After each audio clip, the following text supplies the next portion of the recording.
Hello friends, स्वागत है आपका आज के इस वीडियो लेक्चर में। और आज जो स्टोरी हम रीड करने वाले हैं उसका टाइटल है द वॉचफुल आई, सतर्क दृष्टि।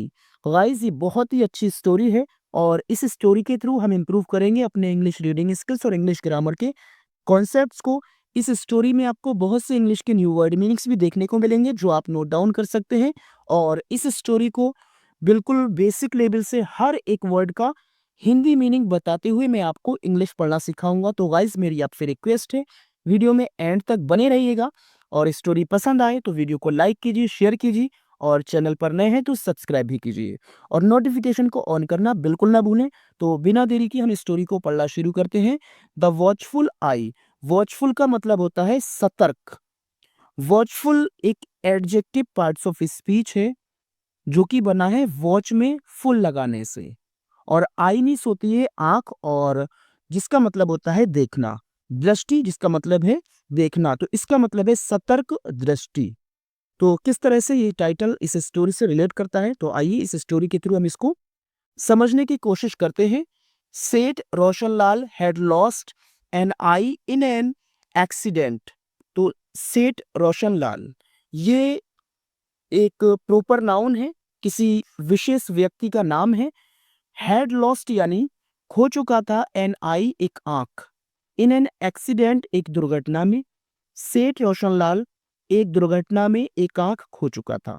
अब इसके स्ट्रक्चर की बात करते हैं। ये आपका सब्जेक्ट है और हैड लॉस्ट, जब हैड के साथ वर्ब की थर्ड फॉर्म आती है तो इसका हिंदी ट्रांसलेशन होता है चुका था या फिर लिया था से। तो हैड लॉस्ट खो चुका था, एन आई यानी एक आंख, तो ये आपका ऑब्जेक्ट है। कब खो चुका था? इन एन एक्सीडेंट एक दुर्घटना में। तो इस पूरे सेंटेंस का मतलब हुआ सेठ रोशनलाल एक दुर्घटना में एक आंख खो चुका था। He didn't like to be called one eyed. तो ही यानी वो, डिडंट लाइक पसंद नहीं करता था, टू बी कॉल्ड यानी कहलाना, वन आइड यानी एक आंख वाला, जिसको हम काना कहते हैं। वन आइड, इसमें एक वन है और एक आइड है, तो ये दो वर्ड के मिलने से ये वन आइड बना है। तो ये एक कंपाउंड एडजेक्टिव है, इसको हम कंपाउंड एडजेक्टिव कहेंगे, क्योंकि वन जो है वो भी एक एडजेक्टिव वर्ड है और आइड यानी आंख वाला ये भी एक एडजेक्टिव वर्ड है। तो इस तरह से दो एडजेक्टिव मिलने से एक एडजेक्टिव वर्ड बना है, तो इस तरह से इसको हम कंपाउंड एडजेक्टिव कहेंगे। ही यानी वो, डिडंट जो है ये कॉन्ट्रैक्शन फॉर्म है किसकी? डिड नॉट की। जब डिड नॉट को कॉन्ट्रैक्ट किया जाता है तो वो बन जाता है डिडंट, और ये पास्ट इंडेफिनिट टेंस के नेगेटिव सेंटेंसेस में यूज किया जाता है। डिडंट लाइक पसंद नहीं करता था। टू बी कॉल्ड यानी कहलाना। तो टू के साथ जब बी प्लस वर्ब की थर्ड फॉर्म आती है तो ये पैसिव वॉइस में इतना पार्ट होता है, यानी इन्फिनेटिव पार्ट है लेकिन पैसिव वॉइस का। वन आइड यानी एक आंख वाला, वो एक आंख वाला कहलाना पसंद नहीं करता था। He got an I made of marble stone. तो ही यानी वो, गॉट मिस लाया, तो ये आपका सब्जेक्ट हुआ, ये वर्ब की सेकंड फॉर्म है। ही गॉट वो लाया, एन आई एक आंख, मेड बनी हुई, ऑफ मार्बल स्टोन का मतलब है संगमरमर की। वो संगमरमर की बनी हुई एक आंख लाया। The eye maker asked him to remove it before sleeping. The eye maker यानी आंख बनाने वाले ने, आस्क्ड यानी कहा, हिम उससे, क्या कहा? टू रिमूव हटाने के लिए, इट इसको, बिफोर पहले, स्लीपिंग सोना। तो स्लीपिंग आपका एक जेरेंड है और जेरेंड को हम वर्बल नाउन भी कहते हैं। ये वर्ब की फर्स्ट फॉर्म में आईएनजी लगाने से बनता है, जिसका हिंदी अनुवाद ना नी ने से किया जाता है। तो आंख बनाने वाले ने उससे सोने से पहले इसको हटाने के लिए कहा था। हटाना यानी जो आंख जो है वो वहां से निकालकर बाहर रखना, इसको कहते हैं रिमूव। तो Roshanlal had a servant. Roshanlal के हैड यानी पास था या रखता था, अ सर्वेंट एक नौकर। रोशनलाल एक नौकर रखता था। When there was no electricity, it was the servant's duty to fan him while he slept. When यानी जब, देयर वाज यानी थी, नो इलेक्ट्रिसिटी यानी बिजली नहीं। तो जब बिजली नहीं होती थी, इट वाज ये थी द सर्वेंट्स ड्यूटी यानी नौकर का काम। सर्वेंट्स ये अपोस्ट्रोफी एस है जिसका यूज का की के सेंस में किया जाता है। नौकर का काम टू फैन यानी पंखा झलना या पंखे से हवा करना। हिम उसकी, वाइल जिस समय ही स्लेप्ट वो सोता था। तो जब बिजली नहीं होती थी तो नौकर का काम था उसकी पंखे से हवा करना जब वो सोता था, या उसके सोते समय उसकी पंखे से हवा करना उस नौकर का काम था। Thus, the servant stayed awake, fanning his master all night. Thus, इस प्रकार या इस तरह से द सर्वेंट नौकर stayed awake यानी जागे रहता था या जागता था। तो ये वर्ब की सेकंड फॉर्म है। फैनिंग यानी पंखे से हवा करते हुए, हिज मास्टर अपने मालिक की, ऑल नाइट्स यानी सारी रात। इस प्रकार नौकर सारी रात अपने मालिक की पंखे से हवा करते हुए जागा करता था, यानी स्टेड अवेक यानी जागा रहता था। One day a neighbourhood servant came to see Roshanlal's servant. One day एक दिन, अ नेबरहुड सर्वेंट का मतलब है पड़ोस का नौकर।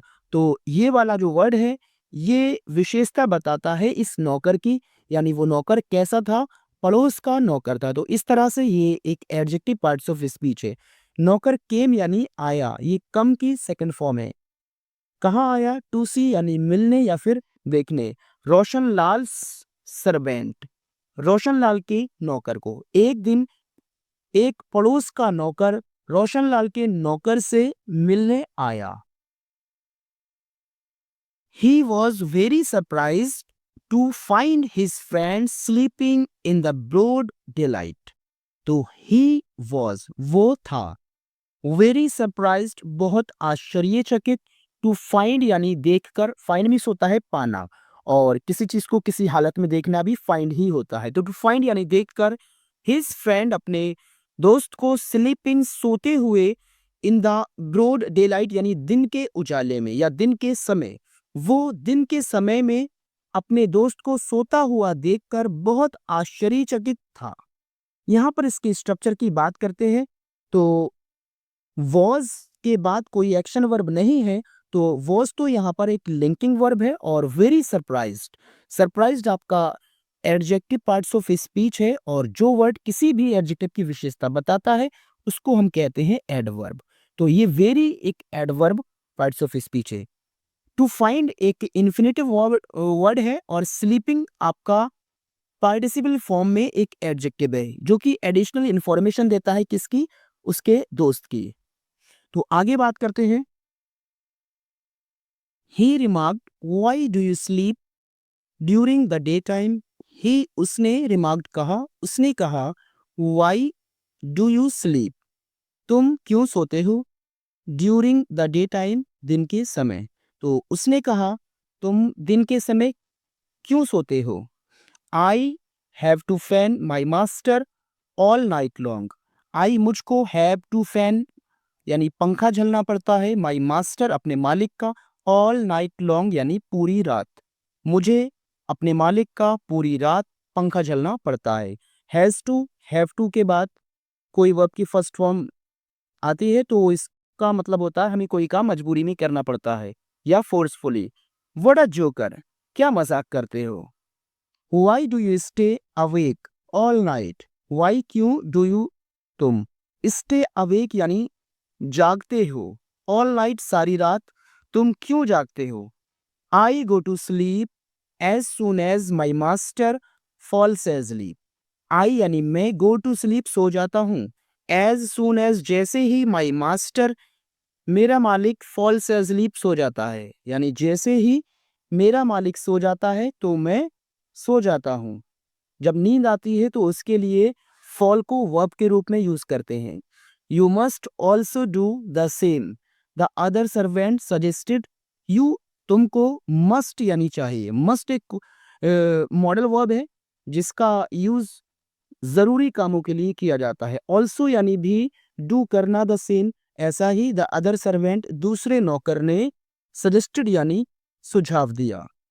तुमको भी ऐसा ही करना चाहिए, दूसरे नौकर ने ऐसा उसको सुझाव दिया। Roshanlal servant informed my dear friend my master is very cunning. Roshanlal servant का मतलब है रोशनलाल के नौकर ने इन्फॉर्म्ड बताया, माय डियर फ्रेंड मेरे प्रिय मित्र, माय मास्टर मेरा मालिक, इज वेरी कनिंग बहुत चालाक है। कनिंग दो तरह का होता है, एक होता है क्लेवर और यहाँ पर दिया है कनिंग। क्लेवर का मतलब होता है चालाक और कनिंग का मतलब होता है धूर्त। तो यहाँ पर जो कनिंग होता है वो नेगेटिव चीजों के लिए इसका यूज किया जाता है, यानी जो अपने मतलब के लिए जो चालाकी दिखाता है, जो दूसरों का नुकसान भी कर सकता है, उसको कनिंग कहते हैं। तो मेरा मालिक बहुत चालाक है।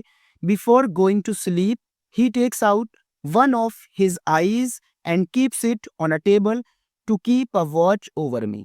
बिफोर पहले, गोइंग टू स्लीप यानी सोने से पहले, ही वो टेक्स आउट बाहर निकाल देता है, वन ऑफ हिज आईज यानी अपनी एक आंख, एंड कीप्स इट और इसको रख देता है ऑन अ टेबल एक मेज के ऊपर, टू कीप अ वॉच नजर रखने के लिए, ओवर मी मेरे ऊपर, यानी सोने जाने से पहले वो एक अपनी एक आंख बाहर निकाल देता है और इसको टेबल पर रख देता है मेरे ऊपर नजर रखने के लिए। बात करते हैं गेस्ट यानी सार, क्या मोरल मिलता है इस कहानी से। Common sense is the real I, जिसको हम कहते हैं सामान्य ज्ञान। इज द रियल आई यानी असली आंख, यानी जो दृष्टि या आंख कह सकते हैं इसको, यानी जो सामान्य ज्ञान है वही असली आंख है।